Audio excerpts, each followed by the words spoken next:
Why were moms in the 1950s mailing their children's baby teeth to scientists? They packed their kids' freshly lost teeth into paper envelopes, licked the stamp, and mailed them off to a lab. No tooth fairy, no shiny quarter under the pillow. Just regular families, sending human tissue samples to a team of independent scientists. And what those researchers found hiding inside those tiny teeth didn't just expose a massive radioactive cover-up. It changed the course of the Cold War forever. This isn't an internet rabbit hole. This actually happened. By the time the dust settled, regular everyday citizens had collected over 300,000 teeth from kids all across the country. Because something completely invisible was raining down on the United States. It had no smell, no taste, and you couldn't see it coming. But it was locking itself inside the bones of an entire generation. Here's how a grassroots team of doctors, mothers, and hundreds of thousands of literal baby teeth managed to take on the atomic establishment and win. Picture the United States in the early 1950s. The economy is booming. The suburbs are expanding fast, and television is taking over the living room. It is the ultimate picture of classic Americana. But right beneath that sunny, white, picket fence surface, there is a terrifying background on the threat of total nuclear annihilation. The United States and the Soviet Union are locked in a ruthless atomic arms race, and at this point, America is not testing these catastrophic weapons deep underground or inside computer simulations. They are detonating them right out in the open air, mostly in the wide-open deserts of Nevada. Mushroom clouds became a casual fixture of the American West. People would literally pack lawn chairs, drive out to the ridges, and watch the flashes like a 4th of July fireworks show. But there was a massive problem the government was sweeping under the rug. Those toxic clouds did not just vanish into thin air. Every single atmospheric blast created a massive wave of fallout. Microscopic radioactive dust that hitched a ride on continental wind currents. It drifted thousands of miles east, settling silently onto American soil, farm, crops, and open pastures. And that dust carried a specific, terrifying isotope, strontium-90. In the scientific community, strontium-90 is known by a deeply unsettling nickname, a bone seeker. Chemically speaking, strontium is a master imposter. It behaves almost identically to calcium. So when fallout dusted the pastures of the American Midwest, local dairy cows ate the grass. The strontium found its way into their milk. And who were the primary consumers drinking glasses of milk with every single dinner? Growing children. Because kids' bodies are growing rapidly, their bones and teeth are constantly starved for calcium. When they drank that contaminated milk, their developing bodies could not tell the difference. Their biology did exactly what it was designed to do. It grabbed the radioactive imposter out of the bloodstream and built it straight into their skeletal frame. It did not just pass through them. It stayed there, hit each word hard, emitting constant, low-level radiation inside the bone marrow, the exact place where human blood cells are manufactured. And the worst part? Kids were getting hit harder than adults because they drank more milk relative to their body weight. The most innocent demographic in the country was becoming the most heavily exposed. Meanwhile, the official government line from the Atomic Energy Commission was simple. Don't panic. The levels are perfectly safe. Keep walking. But a small group of independent scientists in St. Louis weren't buying it. They wanted hard data, and they came up with a brilliant strategy to get it without anyone's permission. In 1958, a powerhouse team of local doctors and biologists, including Eric Rice, Louise Rice, and Barry Commoner, formed the Greater St. Louis Citizens Committee for Nuclear Information. They had one glaring issue.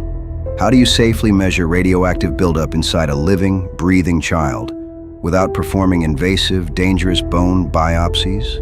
Then, the ultimate light bulb moment struck. Baby teeth. Kids shed them naturally by the millions. And because teeth lock in their chemical structure while they form, a single baby tooth is essentially a pristine biological time capsule. It records exactly how much radioactive fallout a child absorbed during the specific year that tooth grew. It was brilliant. It was painless.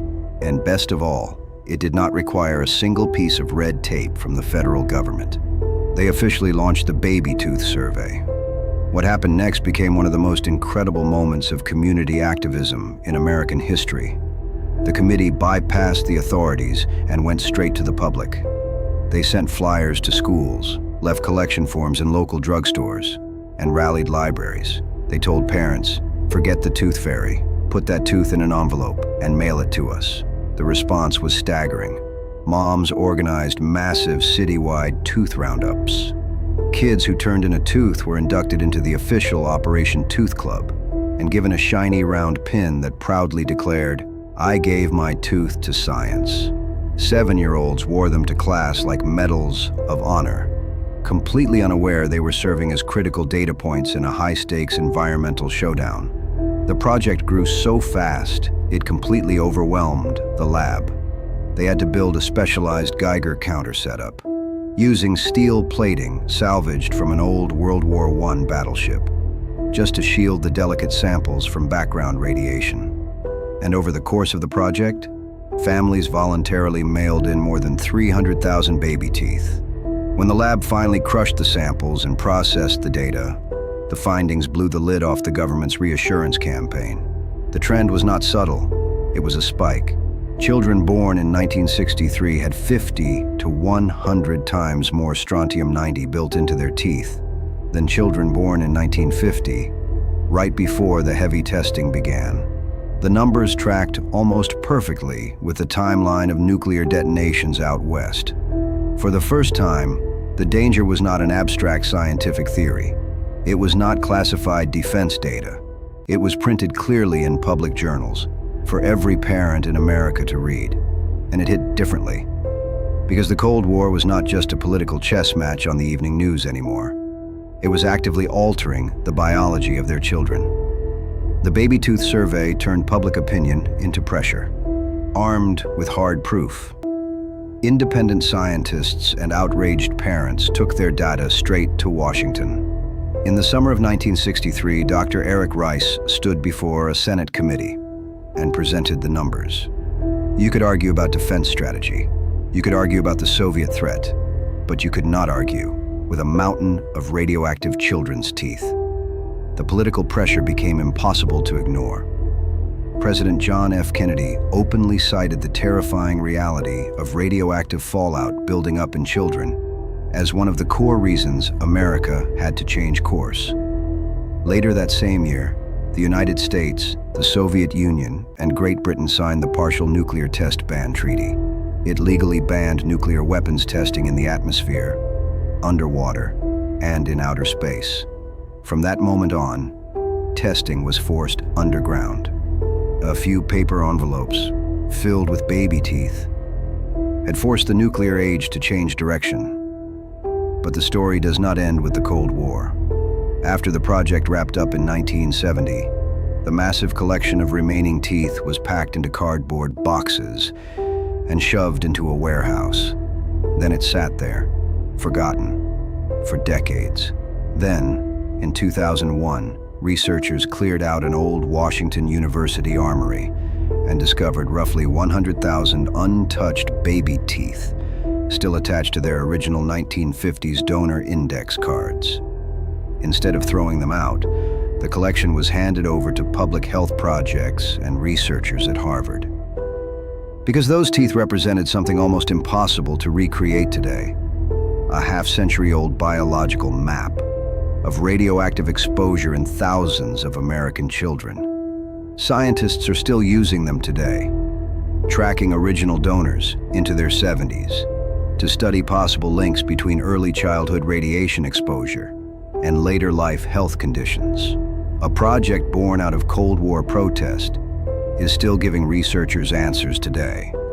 The legacy of the Baby Tooth Survey is not just about radiation. It is about what happens when regular citizens refuse to blindly accept official narratives.